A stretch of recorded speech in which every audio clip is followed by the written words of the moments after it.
अब ये second question लिया है मैंने, तो अगर आप ध्यान देंगे तो मैंने बेस थ्योरम कर दिया ताकि आप समझ पाए कब बेस थ्योरम यूज करना है, कब टोटल प्रोबेबिलिटी, है ना।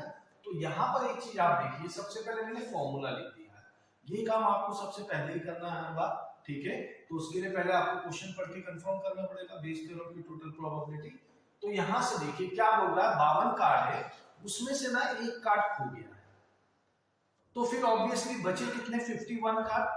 उस कार्ड में से ना उसने क्या किया, 2 कार्ड निकाला, और जब 2 कार्ड निकाला तो दोनों के दोनों कार्ड हाथ के होने चाहिए।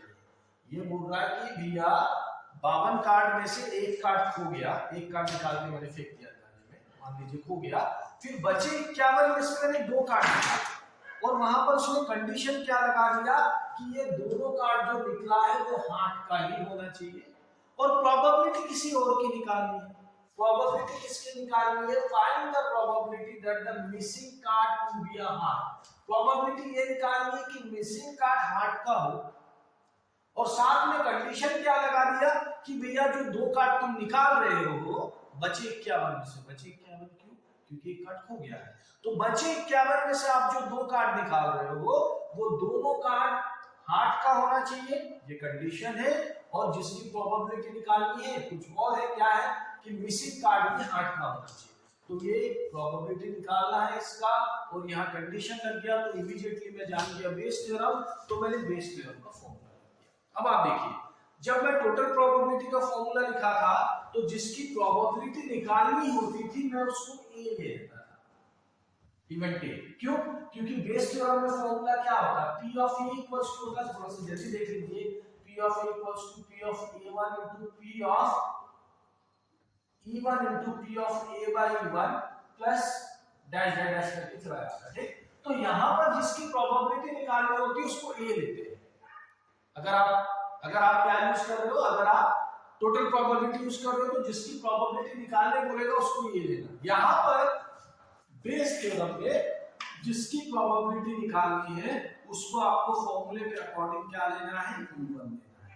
हाँ, अगर आप E1 ना लेके E2 लेते हो तो यहाँ पर E2 लिखना पड़ेगा, यहाँ पर E2 डिनोमिनेटर से, और ये सब चीजों पे मत पड़ेगी। जिसकी प्रोबेबिलिटी निकालनी है उसको E1 लेंगे हम, क्यों, क्योंकि बेस थ्योरम के फॉर्मूले के हिसाब से लेंगे।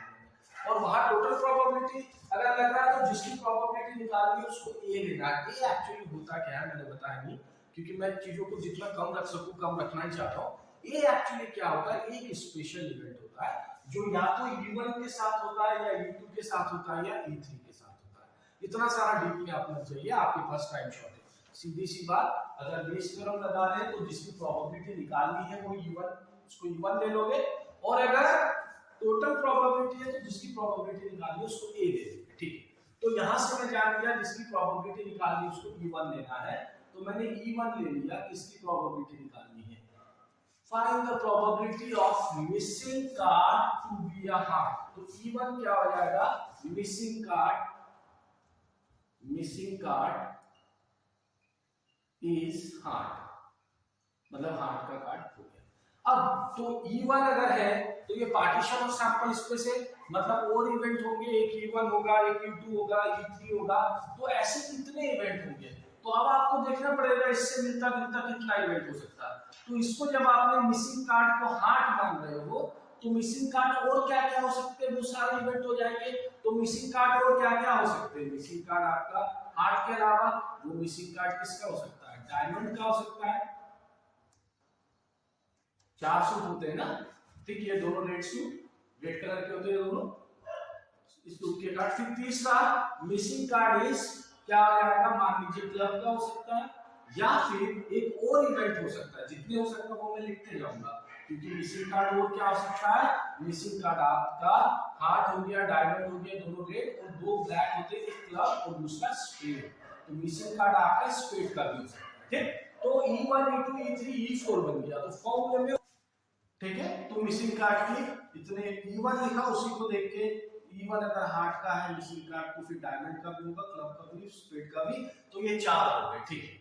मतलब 4 इवेंट पे यूज करना है, तो ये फॉर्मूले नीचे का E4 तक जाएगा, ये मैं समझ गया। और उसके बाद A, इसमें A भी यूज होता है, तो A क्या होगा, इन इवेंट के अलावा, ठीक है, जिसकी प्रोबेबिलिटी निकालनी थी तो उसको E1 ले लिया, तो E1 E2 E3 E4 हो गया। अब ए क्या है जो कंडीशन लगा हुआ होगा, दूसरा क्या बचा हुआ है कंडीशन। तो कंडीशन क्या लगा हुआ है, देखिए कंडीशन लगा हुआ है कि जो दो कार्ड ड्रॉ कर रहे हैं वो हार्ट का होना चाहिए, ठीक। तो ए क्या हो जाएगा, two drawn cards are, two cards drawn are, या टू ड्रॉन कार्ड्स लिखते हैं, two drawn cards are of, किसका होना चाहिए, आर ऑफ हार्ट का होना चाहिए, ठीक हो गया। अब तो ये फॉर्मूला एक्सटेंड करके लिखना है, तो फॉर्मूले को क्या क्या जरूरत पड़ेगी, अगर मैं फॉर्मूला यहाँ पर लिख देता हूँ तो वहां पर वैल्यू निकाल लेंगे। तो ये फॉर्मूला थोड़ा सा एक्सटेंड हो जाएगा, कहां तक चले जाएगा, plus P of A by E2 के बाद आगे बढ़ते जाएगा, E4 तक जाना है। तो इसी को कंटिन्यू कर लेते हैं, क्या हो जाएगा, P of E3 into P of A by E3 plus P of E4 into P of A by E4। मैं आपको एक चीज और बताना चाहता हूँ, ये जो प्रॉब्लम है ना सीबीएसई बोर्ड का, ये फेवरेट क्वेश्चन हुआ करता था। जब से केस स्टडी आया है तो अभी पिछले 2 साल से ये नहीं आया है, तो मैं ऐसा एक्सपेक्ट कर रहा हूँ कि इस साल इसी को केस स्टडी के फॉर्म में रीफ्रेम करके ये क्वेश्चन पूछे। मेरे हिसाब से क्वेश्चन काफी इंपॉर्टेंट है इस साल के लिए, ठीक है। अब क्वेश्चन को सॉल्व करते हैं। तो सबसे पहले आपको वैल्यू चाहिए P of E1, P of E2, P of E3, P of E4। तो सारे वैल्यूज निकाल लेते हैं। सबसे पहले P ऑफ E1 निकाल लेते हैं। E1 क्या हो जाएगा, पढ़ लीजिए, मिसिंग कार्ड इज हार्ट। कितने कार्ड मिस हो रहे हैं, एक, मतलब 52 कार्ड है, उसमें से क्या होना चाहिए, एक कार्ड निकाल के फेंक देना, घूम जाएगा वो। तो वो किसका होना चाहिए, किसका होना चाहिए, हार्ट का। तो 52 कार्ड है, तो आपका फेवरेबल क्या है, आप कौन सा कार्ड निकालना चाहते हो, किस कार्ड को घुमाना चाहते हो, घुमाना मतलब मिस करना चाहते हो, किसको, हार्ट को। तो कितने हार्ट है, 13 डिवाइडेड बाय टोटल कितने, 52, ठीक है। फिर P of A by P of E2, ये भी कितना होगा देखते हैं।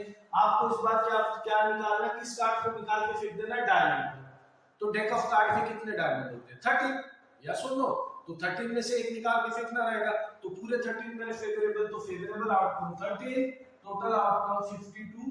सिमिलरली P ऑफ E3 भी वही होगा और P ऑफ E4 भी वही होगा, ठीक है। और मुझे क्या वैल्यू चाहिए, P of A by E1। बड़ा सिंपल होते जाएगा question, P of A by E1। जल्दी से इसको पढ़ लीजिए, पढ़ते आना चाहिए। P ऑफ A माने क्या, two drawn cards are of heart. तो प्रोबेबिलिटी निकालनी है, जो दो कार्ड मैं ड्रॉ कर रहा हूं वो हार्ट का होना चाहिए व्हेन, इसको व्हेन पढ़ते हैं, when E1 missing card is heart. तो ये स्टेटमेंट क्या बोल रहा है, दोनों कार्ड हार्ट का होना चाहिए जब मिसिंग कार्ड हार्ट का हो। तो पूरा प्रोसेस को रिपीट करिए। सबसे पहले क्या हुआ, एक कार्ड निकाल के फेंक दिया है और उसके बाद दो कार्ड निकाल रहे, तो वो क्या बोल रहा है, जो दो कार्ड आप निकाल रहे हो वो हार्ट का होना चाहिए, और निकाल के जिसको फेंके है E1, क्या बोल रहा है, जिसको निकाल के फेंके वो हार्ट का है।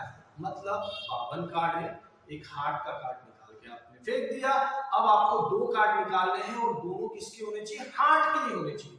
तो आपने क्या निकाल के फेंका, एक हार्ट का कार्ड निकाल के फेंका है। तो हार्ट के अभी कितने कार्ड बचे हुए हैं अंदर, टोटल कितने होते हैं, 13। तो एक निकाल के फेंक दिए, तो फेवरेबल हार्ट के कितने बचे, 12। उसमें से कितने लेने हैं आपको, 2 लेने हैं, 2 कार्ड्स। एक से ज्यादा ड्रॉ हो रहा है ना, एक से ज्यादा ड्रॉ हो रहा है, और कार्ड को वापस भी नहीं रख रहे, मतलब इंडिपेंडेंट भी नहीं है। तो मैंने पिछले वीडियो में बताया था बार बार कि जब एक से ज्यादा ड्रॉ हो और अगर रिप्लेसमेंट नहीं कर रहे, एक कार्ड निकाल के फिर उसको वापस रख के दूसरा निकाले, ऐसा नहीं कर रहे, एक कार्ड निकाला फिर दूसरा निकाल रहे, ऐसा कर रहे, तो ये डिपेंडेंट इवेंट है।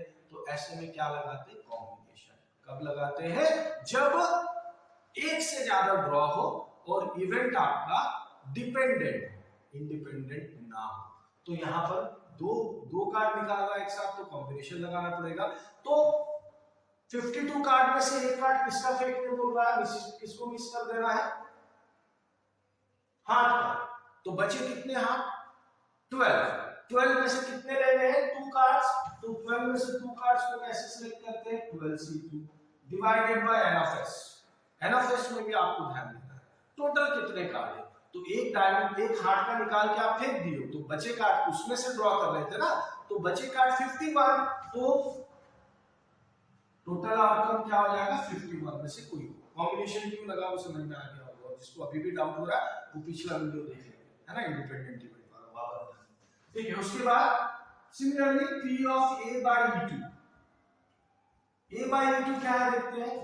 पढ़िए इसको जल्दी। Probability two drawn cards of heart when the missing card is diamond. इस बार क्या हो रहा है, दोनों कार्ड वापस हार्ट का ही निकालना है। सबसे पहले एक कार्ड को निकाल के फेंक दिया डायमंड का, तो हार्ट के अभी कितने बचे? हार्ट का तो निकाल के नहीं फेंके, डायमंड का फेंके, तो हार्ट के पूरे 13 कार्ड बचे हुए हैं। तो फेवरेबल आउटकम 13, उसमें से 2 निकालना 13 C2 अपॉन टोटल। टोटल में कितने कार्ड थे? एक, किसी का भी निकाल के फेंक दो टोटल, तो 51 ही बचेंगे 51, तो 51 C2। ठीक, उसी तरह P of A by E3, P of A by E3, 2 cards drawn of heart का होना चाहिए A, when E3 क्या है, the missing card is club। फिर से क्लब का निकाल के फेंक दिया आपने। अभी भी कितने कार्ड बचे हुए हैं आपके पास?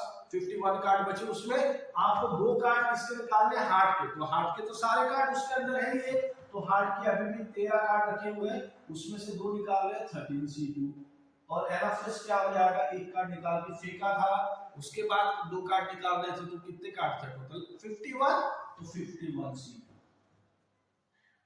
And then the last one, P of A by E4, क्या बोल रहा है? प्रोबेबिलिटी 2 कार्ड्स A माने 2 drawn cards of heart when कौन सा कार्ड खो गया? स्पेड का। तो स्पेड का खो गया, आपको तो दोनों कार्ड हार्ट का चाहिए, तो हार्ट के पूरे 13 बचे हुए हैं, 13 में से 2 13 C2 डिवाइडेड बाय एक कार्ड फेंक दिया है, तो 51 टोटल कार्ड है, 51 C2। अब आपको क्या करना है, इन सारे वैल्यूज को उठाकर कैलकुलेट करके इस फॉर्मूले में आप डाल देंगे। इतना सा आप कर सकते हैं आराम से, प्रॉब्लम सॉल्व। ओके बच्चों, नेक्स्ट क्वेश्चन देखिए। नेक्स्ट क्वेश्चन ना, ये मैंने मिक्स्ड क्वेश्चन लिया और ऐसे क्वेश्चन आने के बहुत सारा चांसेस है। आप ऐसे वाले क्वेश्चंस को ना ज्यादा प्रैक्टिस करिए। मिक्स्ड क्वेश्चन किस पे है? जिसमें बेस थ्योरम भी लगा है, टोटल प्रोबेबिलिटी लगा। यहाँ पर एक चीज आप याद रखना, अगर आप तुक्का भी लगा रहे हैं ना, तो पहले टोटल प्रोबेबिलिटी वाला लगाना, दूसरे में बेस थ्योरम लगाना। वैसे तुक्का लगाने की जरूरत ही नहीं है। क्यों नहीं है? क्योंकि देखिए पहले वाले पार्ट में वो पूछ रहा है, पहले क्वेश्चन को समझ लेते हैं। कोई एक कंपनी है जो कि इंश्योरेंस कंपनी है, उन्होंने सर्वे किया और देखा, क्या देखा कि लोगों का एक्सीडेंट 1 साल के अंदर कैसे होता है। तो उन्होंने क्या देखा, एक्सीडेंट प्रोन माने जिसका एक्सीडेंट होता है ना, हैवन, कोई भी एक एक्सीडेंट प्रोन आदमी अगर है तो 1 साल के अंदर उसका जो एक्सीडेंट होने की प्रोबेबिलिटी है वो 0.6 है। और अगर देखो, मतलब दुनिया में 2 तरह के लोग हो सकते हैं, है ना। अगर मैं एक्सीडेंट के एस्पेक्ट में बात करूं, एक एक्सीडेंट प्रोन होगा और एक एक्सीडेंट प्रोन नहीं होगा। प्रोन माने जिसका चांसेस ज्यादा होगा एक्सीडेंट होने का। तो कंपनी ने क्या देखा कि जो एक्सीडेंट प्रोन है उनका 1 साल में एक्सीडेंट होने की प्रोबेबिलिटी कितनी है? 0.6। और जो एक्सीडेंट प्रोन नहीं है, those who are not accident prone, जो एक्सीडेंट प्रोन नहीं है, उनका 1 साल में एक्सीडेंट होने की प्रोबेबिलिटी ऑब्वियसली कम होगा, वो 0.2 है। ये क्वेश्चन है, कंपनी ने सर्वे किया, देखा एक्सीडेंट प्रोन अगर है तो 1 साल में उसके एक्सीडेंट होने की प्रोबेबिलिटी ये, और अगर प्रोन नहीं है, एक्सीडेंट प्रोन नहीं है, तो प्रोबेबिलिटी ये। फिर कंपनी ने और क्या सर्वे किया कि 20% of the population is accident prone, मतलब उस 1 साल के अंदर उस पर्टिकुलर सिटी में जहां पर उसने सर्वे किया, वहां पर क्या देखा, 20% लोग एक्सीडेंट प्रोन होते हैं। ठीक है, अब क्वेश्चन क्या था? पहला question, what is the probability that a new policy holder have an accident with in 1 year.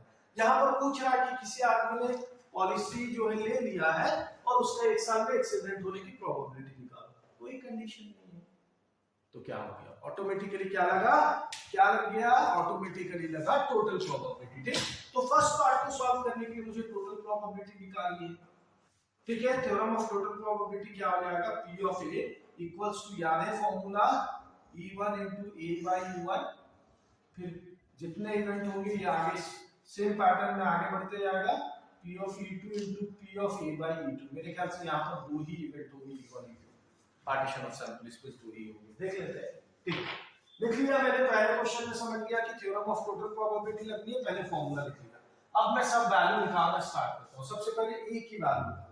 तो बच्चों देखिए A क्या है? ये है आपका जिसकी प्रोबेबिलिटी निकालनी होती है बेस थ्योरम में, वो ये होता है। तो किसकी प्रोबेबिलिटी निकालनी, what is the probability that new policy holder will have an accident 1 साल के अंदर, वो मैं मेंशन नहीं करूंगा, हर बार 1 साल के अंदर की बात होगी, ठीक है। तो ये क्या होगा, policy holder have an accident, बस इतना ही लिख देता हूं, विद इन 1 ईयर लिख सकते हो आप चाहो तो, ठीक है। उसके बाद ए हो गया, उसके बाद और क्या चाहिए मुझे, E1 E2 ये सारी चीजें चाहिए। तो अब प्रॉब्लम में देखना पड़ेगा और कौन सा ऐसा इवेंट है जो अलग अलग कैटेगरी में हो रहा है। तो इवेंट क्या हो सकता है, देखो कि आदमी या तो एक्सीडेंट प्रोन होगा या एक्सीडेंट प्रोन नहीं होगा, इजंट इट? दो ही पॉसिबिलिटीज है, क्योंकि किस रेस्पेक्ट में बात हो रही है, एक्सीडेंट प्रोन और नॉन एक्सीडेंट प्रोन। तो आदमी या तो एक्सीडेंट प्रोन होगा या फिर आदमी एक्सीडेंट प्रोन नहीं होगा। अगर आपको कंफ्यूजन है तो नीचे वाले से भी आप समझ सकते हैं। नीचे वाले पार्ट को अगर पढ़ेंगे, इसमें बेस थ्योरम लगेगा, इसमें कंडीशन लगा होगा। तो बेस थ्योरम में जिसकी प्रोबेबिलिटी निकालते हैं वो E1 होता है, और जिस पे कंडीशन लगी होती है वो क्या होता है, A होता है। तो इसमें देखिए किसकी प्रोबेबिलिटी निकालनी है, वो E1 होगा। क्यों बोल रहा हूं मैं ऐसा, क्योंकि नीचे वाले में ना कंडीशन लगा, अभी मैं एक्सप्लेन करूंगा, अभी फिलहाल आप ये समझ लो। इसमें कंडीशन लगा तो मैं जानता था नीचे वाले में बेस थ्योरम लगेगा, तो बेस थ्योरम में जिसकी प्रोबेबिलिटी निकालते हैं वो E1 होता है। तो इसमें जिसकी प्रोबेबिलिटी पूछा वो E1 होगा। तो find the probability that he or she is an accident prone. तो यहां से भी मैं जान गया कि E1 क्या होगा, एक्सीडेंट प्रोन। तो मैंने ले लिया E1 को, क्या ले लिया, पर्सन इज एक्सीडेंट प्रोन, तो ऑब्वियसली और क्या पॉसिबल हो सकता है सैंपल स्पेस में, अगर टोटल सबको टोटल में कैटेगराइज किया, या तो एक्सीडेंट प्रोन होगा या एक्सीडेंट प्रोन नहीं होगा। तो इन दोनों को मिला दोगे तो पूरा का पूरा सैंपल स्पेस सारे लोग खत्म हो जाएंगे, मतलब E1 E2 मिलके पूरा सैंपल स्पेस कवर कर रहा है, म्यूचुअली एग्जॉस्टिव। और अगर एक्सीडेंट प्रोन है तो नॉन एक्सीडेंट प्रोन नहीं होगा, और अगर नॉन एक्सीडेंट प्रोन है तो एक्सीडेंट प्रोन नहीं होगा, म्यूचुअली एक्सक्लूसिव। तो इवेंट, दोनों इवेंट कैसे हैं, ये दोनों म्यूचुअली एक्सक्लूसिव और एग्जॉस्टिव स्पेशल इवेंट कहलाते हैं, और इसी को हम क्या बोलते हैं, ऐसे स्पेशल इवेंट को पार्टीशन ऑफ सैंपल स्पेस। तो देखिए E1 E2 partition of sample space है, ठीक है। तो E2 क्या होगा, person is not an accident prone, अब फटाफट वैल्यू निकाल लेते हैं, ठीक है। तो यहां से देखिए जो वैल्यू चाहिए, यही पे वैल्यूज को कैलकुलेट कर लेते हैं साइड में, है ना। यहां फॉर्मूले में वैल्यू रखना है मेरे पास, P ऑफ A, पढ़िए, policy holder have an accident, probability that the person have an accident. तो क्या दिया, देखो सिर्फ एक्सीडेंट की बात कहां पर कर रहा है, इन सब में कंडीशन लगा, यहां पे बोल रहा है the company knows that 20% of the population is accident prone, और हमने A को क्या लिया है, policy holder have an accident. ये A नहीं, P ऑफ A नहीं होगा, ठीक है। अच्छा P ऑफ A तो निकालना है, सॉरी आपको वैल्यू क्या क्या चाहिए, P ऑफ E1 चाहिए, A by E1 चाहिए, E2 चाहिए, A by E2, देखिए है ना, इसलिए वैल्यू मिल नहीं रहा। P ऑफ A तो आपको निकालना है, तो आप पहले P ऑफ E1 निकाल लीजिए। P ऑफ E1 क्या है, E1 क्या है, person is an accident prone. तो यहां पर सिंपली दे दिया है 20% of the population is accident prone. तो एक्सीडेंट प्रोन कितने, 20%, तो 20% माने 20/100। तो फिर P ऑफ E2 क्या होगा, जो एक्सीडेंट प्रोन नहीं है, तो 20% अगर एक्सीडेंट प्रोन है तो 80% एक्सीडेंट प्रोन नहीं होगा, तो P ऑफ E2 क्या हो जाएगा, E2 क्या हो जाएगा 80/100। और क्या चाहिए value, P of A by E1, P of A by E1। इसको देखिए क्या होगा, पढ़िए फिर से, P ऑफ A माने policy holder have an accident when person is accident prone. ढूंढिए, मतलब उसने पॉलिसी ले रखा है और उसका एक्सीडेंट हो रहा है, और पर्सन कैसा है, एक्सीडेंट प्रोन है। तो यहां पर दिया है, देखिए यहां पर कि survey shows that an accident prone person will have an accident at some time within a fixed 1 year period with probability 0.6। तो जो एक्सीडेंट प्रोन है उसका एक्सीडेंट होने की प्रोबेबिलिटी 0.6 है। ये भी तो वही बोल रहा है, कैसे, जो पर्सन है उसका एक्सीडेंट होना चाहिए and he should be when, ये माने व्हेन है ना, when person is an accident prone. तो एक्सीडेंट प्रोन के एक्सीडेंट होने की प्रोबेबिलिटी ऑलरेडी डायरेक्ट वैल्यू दिया है 0.6, तो ये हो जाएगा 0.6। और क्या चाहिए, P of A by E2, तो P of A by E2 क्या होगा, फिर से वही, the person will have an accident when E2 is not an accident prone। जब वो एक्सीडेंट प्रोन नहीं है तो उसकी प्रोबेबिलिटी एक्सीडेंट होने की कितनी है, 0.2। सारी वैल्यूज आ गई, इन वैल्यूज को यहां पर पुट कर देंगे, आप आंसर मिल जाएगा। ठीक, फिर सेकंड पार्ट में आइए। सेकंड पार्ट में देखिए, आपको समझना बेस थ्योरम क्यों लग रहा है। देखिए क्या बोल रहा है कि वो जो पॉलिसी होल्डर है उसका एक्सीडेंट होता है, what is the probability that he or she is an accident prone. Probability निकालनी है कि वो एक्सीडेंट प्रोन होना चाहिए। कंडीशन क्या लगा हुआ है कि 1 साल के अंदर उसका एक्सीडेंट होना चाहिए, तो कंडीशन लग गया है। जब कंडीशन लगता है तो क्या होता है, बेस थ्योरम होता है। ठीक, तो देखिए बेस थ्योरम का फॉर्मूला लिखिए सबसे पहले। अगर आप ये काम करेंगे तो 90% प्रॉब्लम ऐसे ही सॉल्व हो जाता है। बेस थ्योरम का क्वेश्चन है, हाँ, तो चुपचाप इसका फॉर्मूला लिखिए। क्या है, equals to P of E1, इधर जाके अल्टीपल्टी हो जाता है। देखो ये क्या हो जाता है, A बाय E1 है ना, ये अल्टीपल्टी होता है इधर। नीचे से P of E1, P of A by E1 plus P of E2 into P of A by E2। दो ही इवेंट है, खत्म। अब आपको वैल्यूज रखनी है, कितना सिंपल क्वेश्चन हो गया। सारी वैल्यूज ऑलरेडी यहाँ पर निकला हुआ है, इन वैल्यूज को उठाकर आप यहाँ पर डाल देंगे तो आपको फिर सेकंड पार्ट का भी आंसर मिल जाएगा। ठीक है बच्चों, फिर एक चीज बता दूं, ये प्रोबेबिलिटी का लेक्चर खत्म हो गया है।